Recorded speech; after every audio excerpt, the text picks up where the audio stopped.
Shalom jemaat Tuhan. Sebentar lagi kita akan menyaksikan renungan pendalaman Alkitab yang akan disampaikan oleh Bapak Pendeta Henok Edi Haryanto.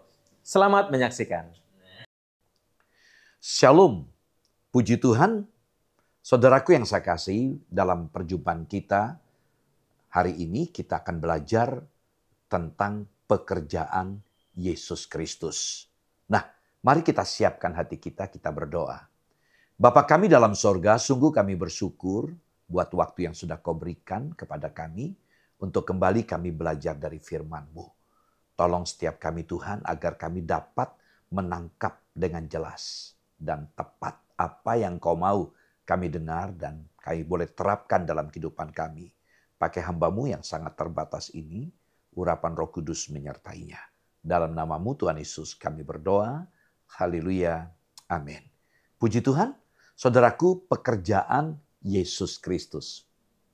Saudara, Tuhan Yesus Kristus melakukan pekerjaan-pekerjaan yang hanya dapat dilakukan oleh Allah. Nah, dari pertemuan ini kita akan melihat sifat ilahi, sifat kealahan Yesus sangat nampak di sini. Di sini memberikan jawaban dari melihat apa yang dia kerjakan itu dikerjakan oleh Allah. Nah, di sini menepis anggapan kalau Yesus itu hanya bersifat manusia. Ada beberapa hal yang menarik dapat kita lihat. Yang pertama, Yesus itu adalah pencipta, sang kreator. Nah, kita melihat Yohanes pasal 1 ayat 3. Yohanes pasal 1 ayat 3, segala sesuatu dijadikan oleh Dia. Dan tanpa Dia tidak ada suatu pun yang telah jadi dari segala yang telah dijadikan.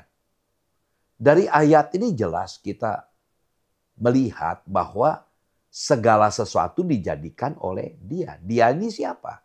Sang Firman yang diungkapkan dalam ayat 1. Sang Firman itu siapa? Jelas Sang Firman-nya adalah Yesus. Ya, jadi di sini bukan sekedar ungkapan firman di sini bukan bicara tentang konsep, tentang perkataan, tentang firman itu sendiri, tetapi ini pribadi. Dibuktikan dengan apa? Kalau kita melihat kembali dalam Yohanes pasal 1 ayat 1, di situ kita menemukan tentang pre-eksistensi Yesus pada mulanya. Nah, kata pada mulanya itu dari kata NRK.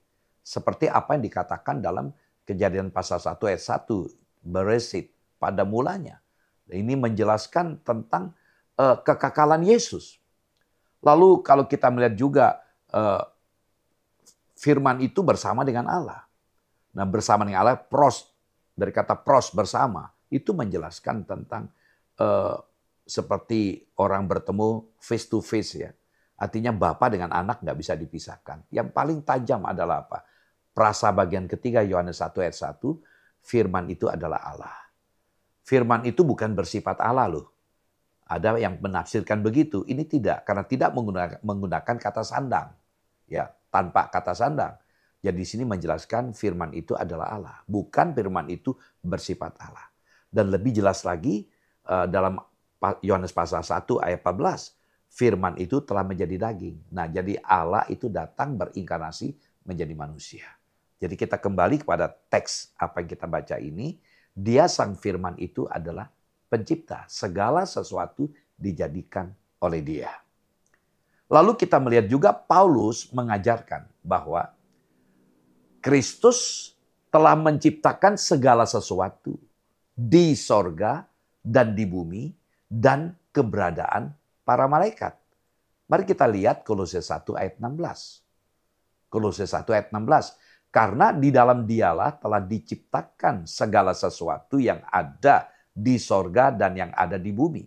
Yang kelihatan dan yang tidak kelihatan, baik singgasana maupun kerajaan, baik pemerintah maupun penguasa, segala sesuatu dijadikan oleh Dia dan untuk Dia.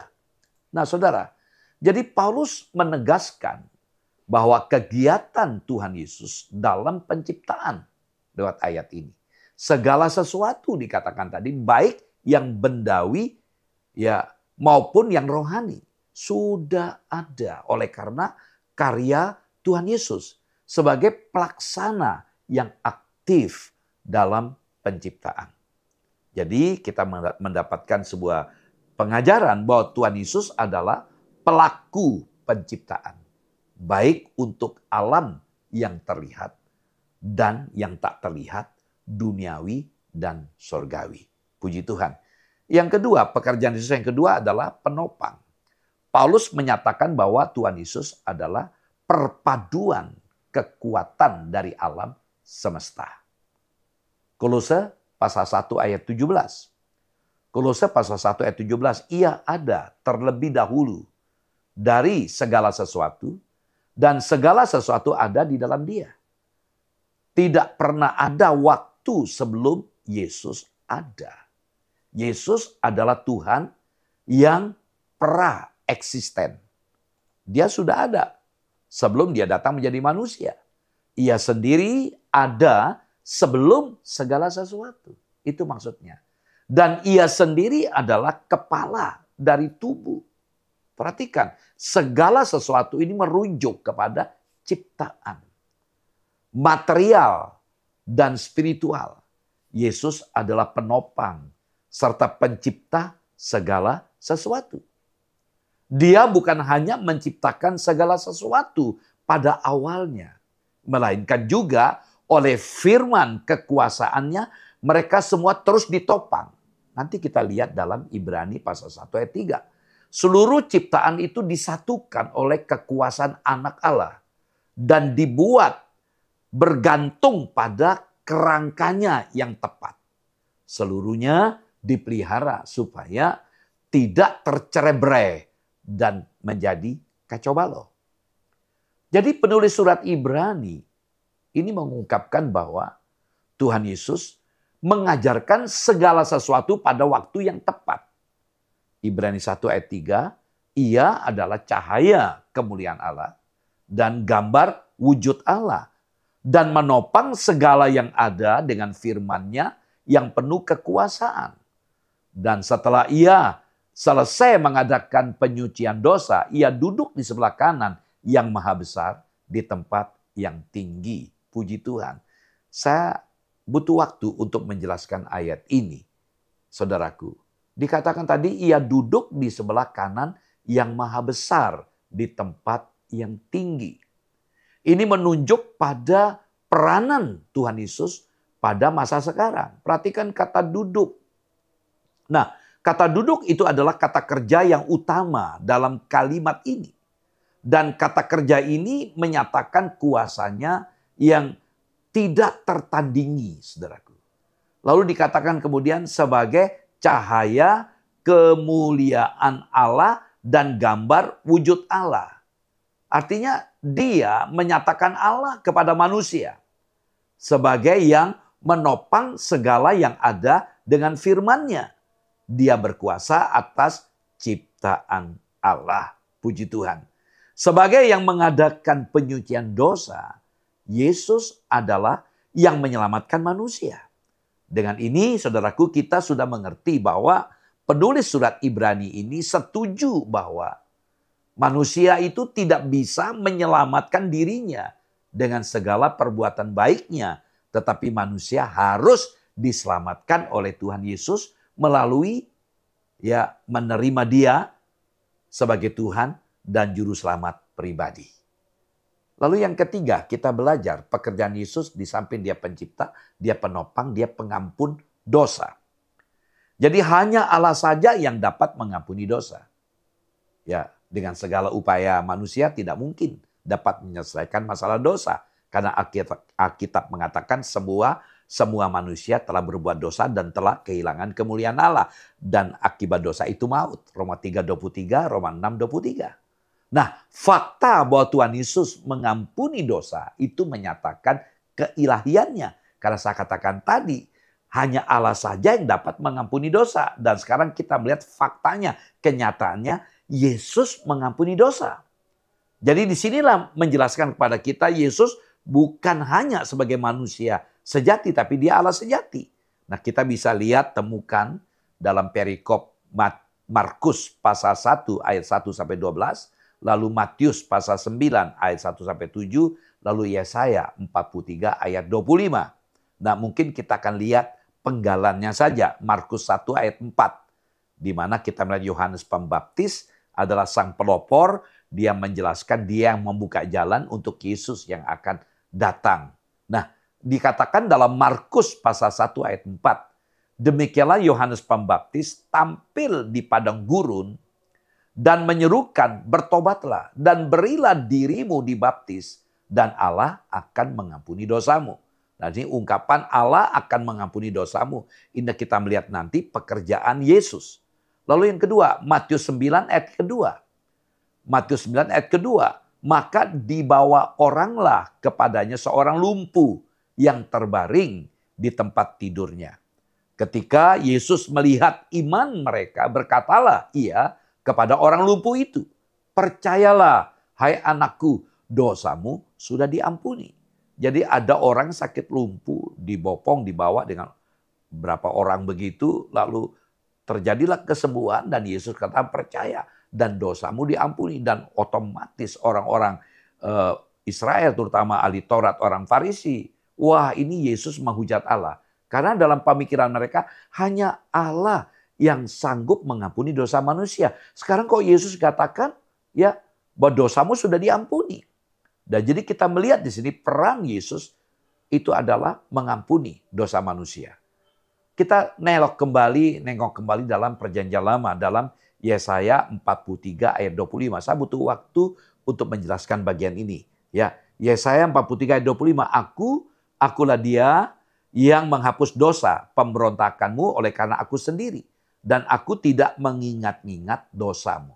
Saudaraku, sungguh menarik kalau kita melihat ini, di mana kita tahu bahwa Israel, secara khusus Yehuda, sedang ada dalam pembuangan. Mereka dijajah oleh Babel.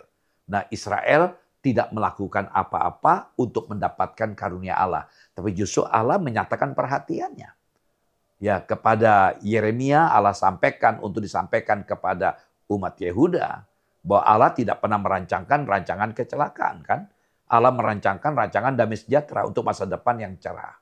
Nah, jadi kita melihat kalau sampai mereka ada di Babel itu karena ulahnya mereka. Karena Allah sudah mendesain untuk damai sejahtera, masa depan yang cerah. Kalau sampai mereka dijajah, itu akibat perbuatan mereka. Nah, saudaraku, mengapa Allah mau memulihkan Israel? Ini sebuah pertanyaan. Mengapa Tuhan Allah mau memulihkan bangsa Israel padahal mereka sudah melupakannya? Mereka dari menyembah dari bait Allah kepada kuil, berhala. Ya, karena Tuhan tahu keterbatasan umatnya dalam menaati perintah-perintahnya. Bisa kita lihat itu dalam Yesaya 43 ayat 22-24. Maka ia tidak menimpakan murkanya setimpal dengan kesalahan umatnya. Melainkan ia menghapusnya karena dirinya. Itu diungkapkan dalam Yesaya 43 ayat 25. Jadi ada yang sama dan tidak berubah dari Allah. Yaitu kesetiaan dan kebaikannya. Inilah kasih karunia Allah. Namun Allah tidak terpaku kepada perbuatan-perbuatan masa lampau. Dia adalah Allah yang dinamis. Allah yang dinamis artinya Allah yang bergerak ke depan untuk menyatakan dan menggenapkan rencananya atas umatnya. Itu sebabnya Israel tidak perlu menengok ke belakang lagi, tetapi memandang kepada masa depan yang Allah sudah persiapkan buat mereka. Dulu ia mengeringkan laut untuk menyelamatkan umatnya. Dan menenggelamkan musuh di laut yang sama. Kini dia menjadikan padang gurun sebagai jalan raya untuk umatnya. Bahkan menjadi jalan yang permanen dan asri. Itu diungkapkan dalam Yesaya 43 ayat 19-20. Tuhan tidak berubah dalam kesetiaan dan kebaikannya. Puji Tuhan. Yang keempat, pekerjaan Yesus yang keempat adalah membuat mujizat. Adalah suatu studi yang berharga untuk mengamati mujizat-mujizat Tuhan Yesus dan melihat fakta keilahian dari Tuhan Yesus dalam mujizat itu. Perhatikan misalnya dalam Markus pasal 6 ayat 47 sampai 51, Yesus berjalan di atas air. Luar biasa kan? Tidak ada manusia seperti itu. Yesus menyembuhkan orang buta sejak lahir. Sejak dia lahir sudah buta, Yesus menyembuhkan. Itu dijelaskan dalam Yohanes pasal 9 ayat 1 sampai 7. Yesus membangkitkan orang mati. Ya, Lukas 7 ayat 11 15. Pemuda di Nain. Bahkan Yesus membangkitkan orang yang sudah mati 4 hari dikubur, yaitu Lazarus dalam Yohanes pasal 11. Coba kita melihat sejenak Markus pasal 6. Nah, dalam Markus pasal 6 ini kita melihat bagaimana Yesus berjalan di atas air. Ya, kita lihat bagaimana tanggapan murid-murid. Ya, mereka sudah mengikuti Yesus cukup intens. Ya, mereka ikut menjadi murid, menyaksikan pelbagai begitu banyak karya-karya Yesus, perbuatan Yesus yang melampaui akal manusia untuk mengertinya. Yesus lakukan di luar apa yang dipikirkan oleh manusia. Yesus lakukan itu sebagaimana Allah lakukan. Bahkan mereka murid-murid ikut mengalami kuasanya secara langsung. Misalnya ketika Yesus menedukkan danau yang bergelora, danau Galilea yang akan menenggelamkan perahu mereka. Dalam Markus 4 ayat 35 sampai 41. Dan yang baru-baru saja mereka alami dalam konteks pembacaan ini, ya, yaitu menikmati makan malam yang mengenyangkan bersama dengan 1.000 orang laki-laki, belum perempuan, belum anak-anak. Itu dalam Markus pasal 6 ayat 42. Nah saudaraku, namun hal-hal tersebut ternyata rupanya tidak membuat mereka mengenal Tuhan Yesus dengan benar dan menerimanya secara tepat. Meskipun mereka sudah melihat bahkan menyaksikannya. Dikatakan sesudah peristiwa roti itu mereka belum juga mengerti. Dan hati mereka tetap degil dikatakan. Namun hal tersebut ternyata tidak membuat mereka mengenal Yesus dengan benar. Dan menerimanya secara tepat. Nah saudaraku, pengalaman menjelang dini hari sehabis menikmati mujizat pelipat gandaan roti dan ikan tadi. Tidak juga membuat mereka sadar padahal mereka menyaksikan Tuhan Yesus berjalan di atas air. Dan dia meneduhkan angin sakal saat naik ke perahu mereka. Sungguh luar biasa Yesus lakukan itu. Saudaraku, hari ini kita belajar tentang pekerjaan Yesus. Ada 4. Dia pencipta, berarti ini menunjukkan kemahakuasaannya. Dia penopang. Ya. Lalu dia pengampun dosa. Yang keempat, dia pembuat mujizat. Kiranya apa yang kita lihat ini menggugah kita untuk lebih yakin Yesus itu adalah Tuhan yang patut kita percaya. Karena itu jadikanlah Yesus sebagai Tuhan yang menguasai kehidupan kita. Dia adalah Sang Pencipta. Dia Maha Kuasa. Kalau dia Maha Kuasa berarti dia tahu apa yang harus dia kerjakan bagi setiap kita yang dia ciptakan. Kiranya ini menolong kita untuk lebih percaya. Dalam situasi apapun kita tetap percayakan hidup kita kepada Tuhan. Amin. Mari kita berdoa. Bapa, terima kasih kami boleh belajar untuk mengenal keilahian-Mu secara khusus ketika Engkau datang ke dunia ini menjadi manusia dan Engkau tetap menyatakan kealahan-Mu dengan menyatakan apa yang Kau lakukan sebagai Sang Pencipta, sebagai penopang, pengampun dosa dan melakukan mujizat. Biarlah firman-Mu ini menolong kami untuk tetap yakin. Dalam situasi apapun kami tetap percaya Engkau Allah yang mampu, Maha Kuasa, Maha Kasih, dan Engkau sanggup melakukan mujizat-mujizat. Terima kasih Bapa, terima kasih buat firman-Mu. Dalam nama-Mu Tuhan Yesus kami berdoa, haleluya, amin. Shalom, Tuhan Yesus memberkati. Terima kasih jemaat Tuhan sudah menyaksikan pendalaman Alkitab kali ini. Kiranya renungan ini dapat menjadi berkat bagi kita semua. Sampai jumpa, Tuhan Yesus memberkati.